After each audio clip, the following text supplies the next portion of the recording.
Ini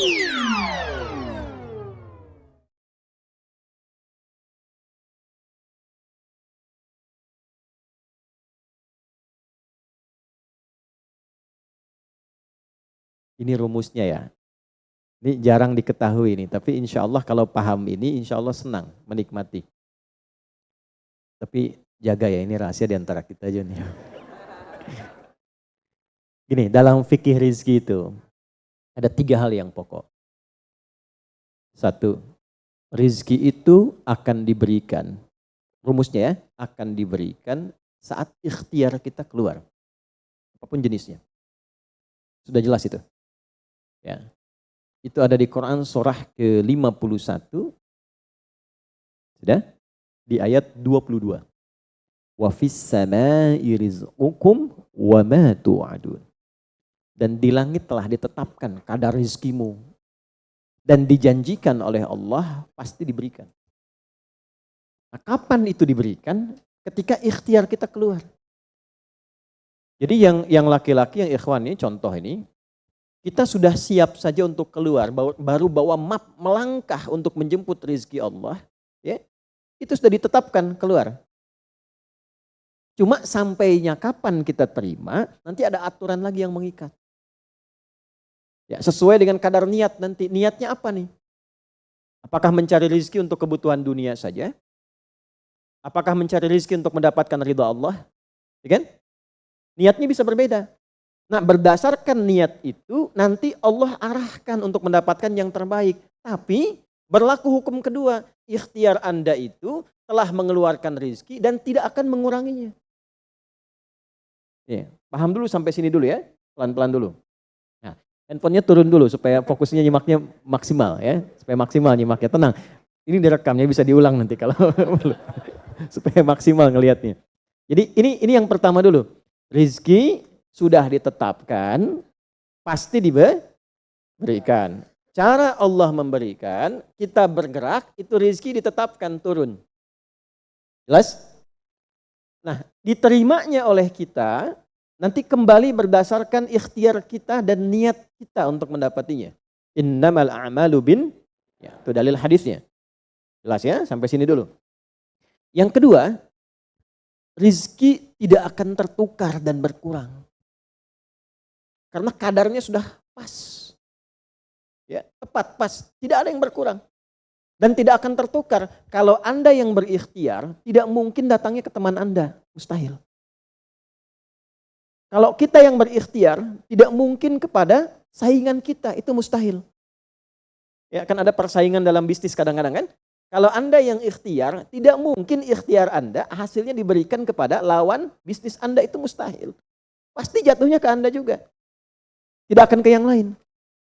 Kecuali dalam satu bab rumah tangga. Ya, usaha ayah kadang diberikan rizkinya mengalir kepada anak, atau usaha anak akan mengalir kemudian dampaknya kepada orang tuanya. Itu sudah rumus. Ya, awas hati-hati. Jadi kalau Anda ingin mudah berkehidupan ke depan, didik anak dekat dengan Allah. Ketika anak itu jadi baik, keberkahan pada anak itu akan menular kepada kedua orang tuanya. Ya, Bapak Ibu pengen haji, nabung banyak, belum berangkat, sudah antrian panjang.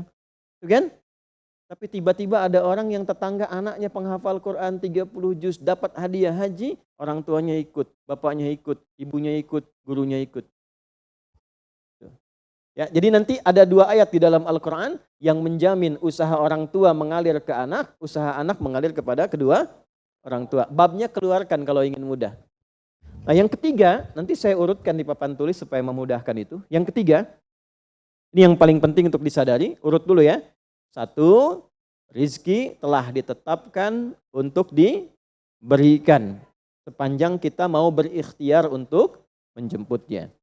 2, rizki tidak akan berkurang dan tidak akan tertukar. Baik ya? Jelas sampai sini? Nah, ketiga, ini yang paling penting. Fokus ini dengan baik. Rizki akan ditentukan keberkahannya berdasarkan nilai keimanan seorang hamba. Catat ya, rizki akan ditentukan kadar keberkahannya. Saya bicara berkah dulu tuh. berdasarkan kadar keimanan seorang hamba. Yang ketiga ini kaidah khusus yang membedakan antara beriman dengan belum beriman. Sebab kita bisa bertanya kepada Allah, ya Allah, saya sudah beriman. Ada hambamu belum beriman. Apa yang membedakan iman saya dengan hambamu yang belum beriman terkait dengan persoalan rizki? Maka turun nanti ada ayat tentang rizki yang dikaitkan dengan iman. Sekarang kita praktekkan pelan-pelan. Ada rizki. Ada yang namanya rizki? Ada ya. Nah ini ya. Ini bab tentang Anda nih. 1. Pasti diberikan sesuai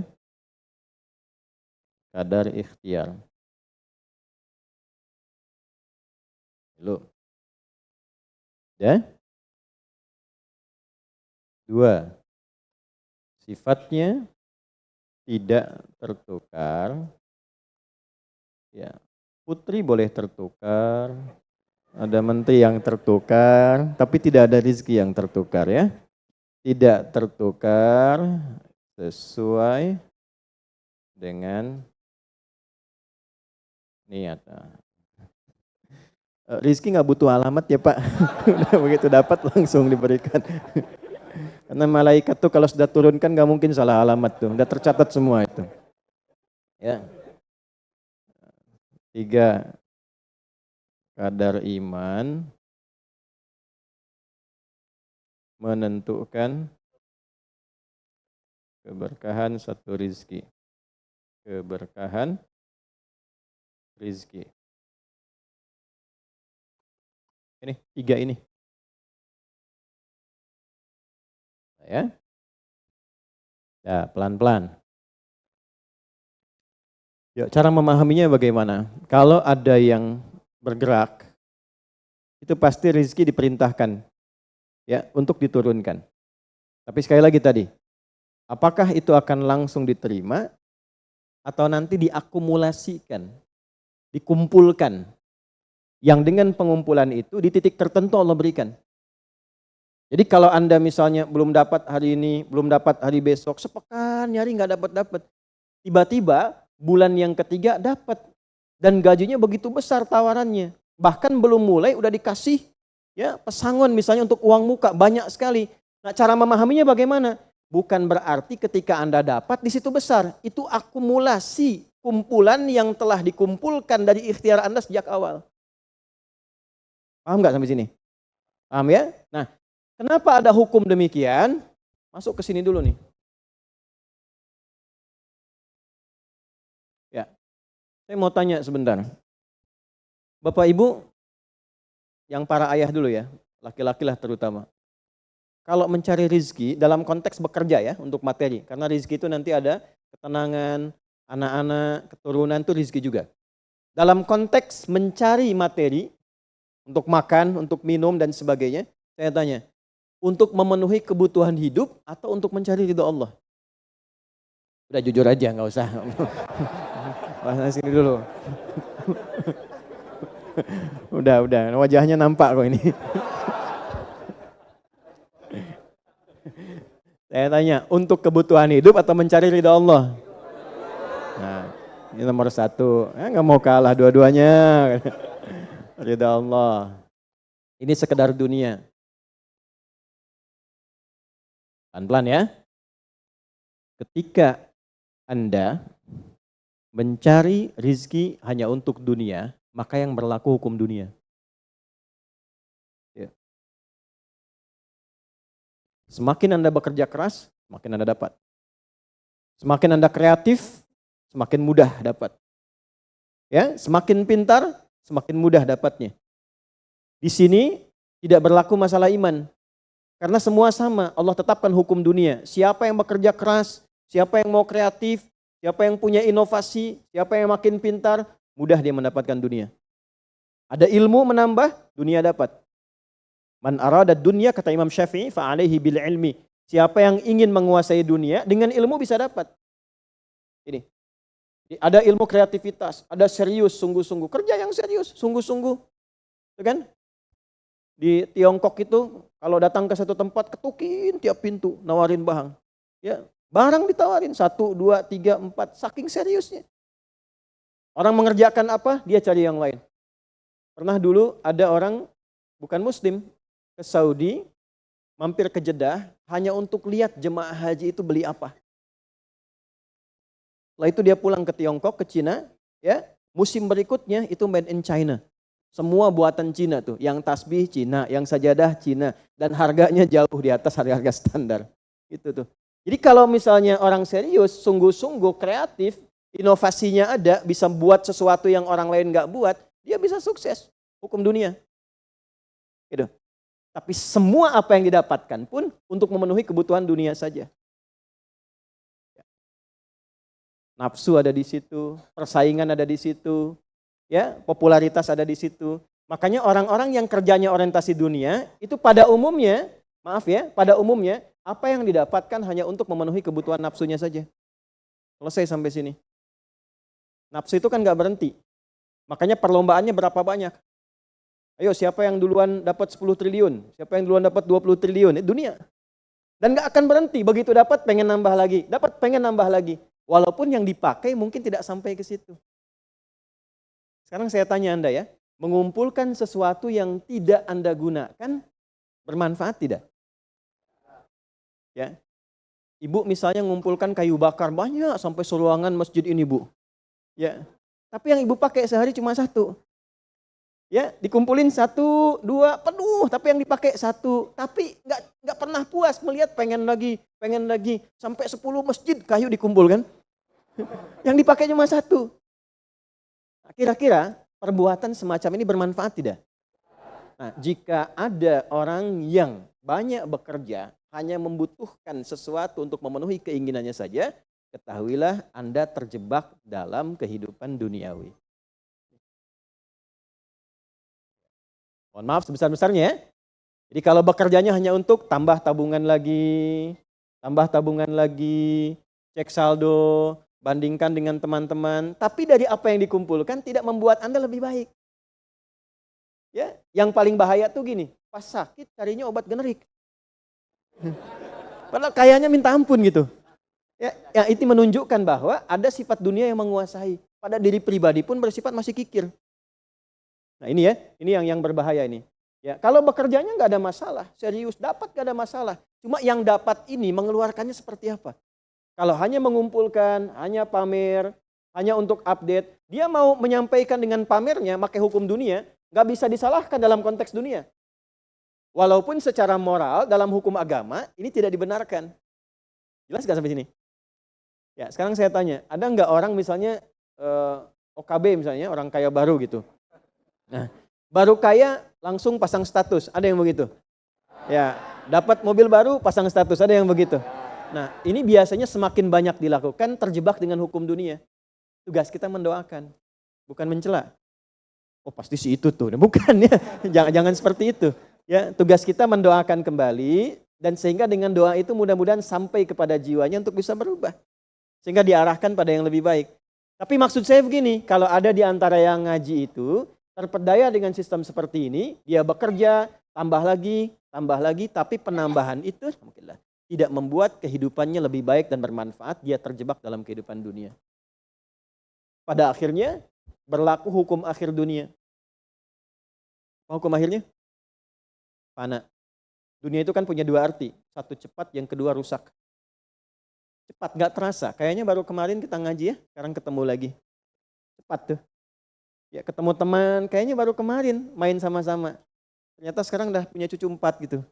Saya, itu dunia tuh. Itu hukum dunia, cepat. Ya, cepat. Yang kedua rusak. Semua dunia itu akan fana, rusak, sifatnya hilang, habis.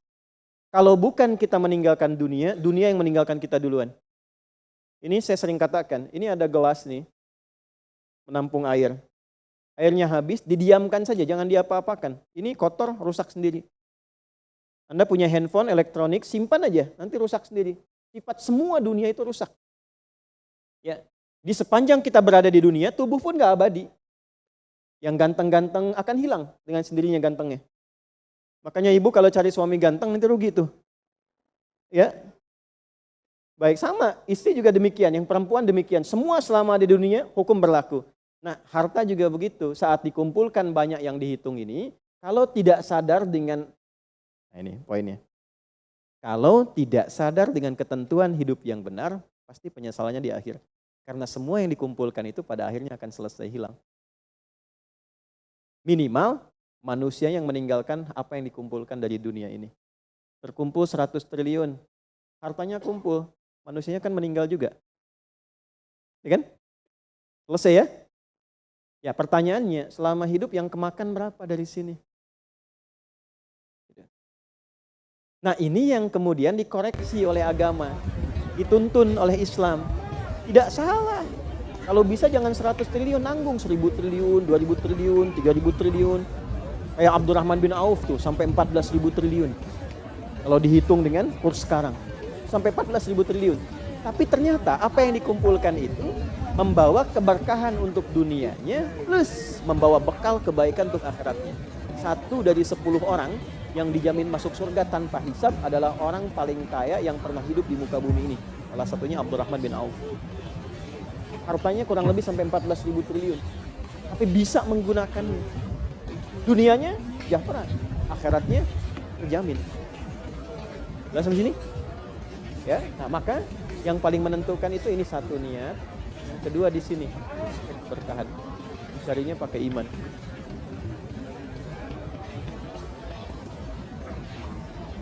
Maka niatkan yang pertama, upayakan setiap pencarian itu gunakan fungsi imannya untuk mencari ridha Allah. Maka ayatnya akan pindah ke ayat 172. Ya ayyuhalladzina amanu kulu min thayyibati ma razaqnakum.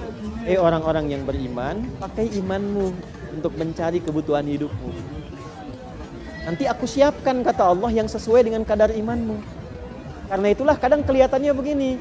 Kelihatannya mohon maaf ya Bu, Pak, gak dapat lagi. Padahal sudah tahajud malamnya. Sudah puasa, udah baca Quran, lamar gak dapat lagi. Ini gak dapat lagi. Bukan karena ini Anda gak bisa dapat, bukan. Karena belum cocok dengan iman Anda. Ini belum thayyib. Belum thayyib. Belum ada baiknya. Mungkin ada bagian dari usaha itu yang kurang cocok untuk iman. Tapi ikhtiar Anda mencari, itu oleh Allah ditetapkan. Setiap dia berangkat, tuliskan. Siap turunkan, siap turunkan. Cuma kapan diturunkan, itu kadang-kadang ada latihan untuk menguatkan keimanan kita. Sampai kita melewati semua perjalanan pencarian rezeki itu, baru diturunkan. Dan hebatnya, dalam mencari ini, Allah berikan bonusnya. Ada bonus pengalaman.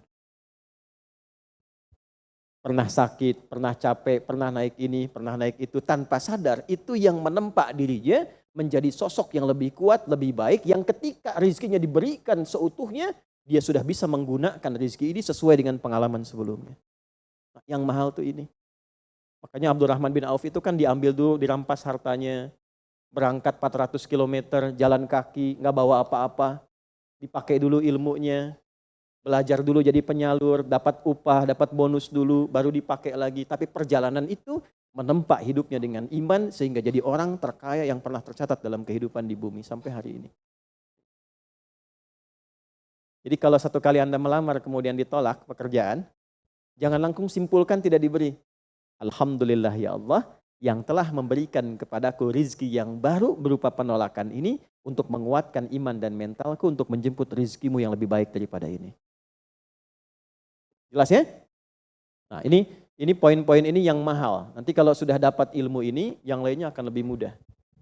Nah, jadi jangan disimpulkan, ya Allah aku sudah ngaji, aku sudah tahajud, kurang apa lagi? Sampai hari ini aku belum dapat. Nah itu sesuatu yang tidak tepat untuk keluar, tapi juga bisa dipahami karena boleh jadi belum mendapatkan pencerahan sesuai dengan bab rezekinya. Nah pada akhirnya dikembalikan, kalau sudah dapat itu ditanya balik oleh Allah, itu mau dipakai apa? Toh pada akhirnya aku yang cukupkan. Ya, falyanzuril insanu ila ta'ami. Yang pertama kebutuhan makan kita pastikan dengan baik. Allah yang kasih, masa digunakannya untuk mencari yang tidak baik? Jelas?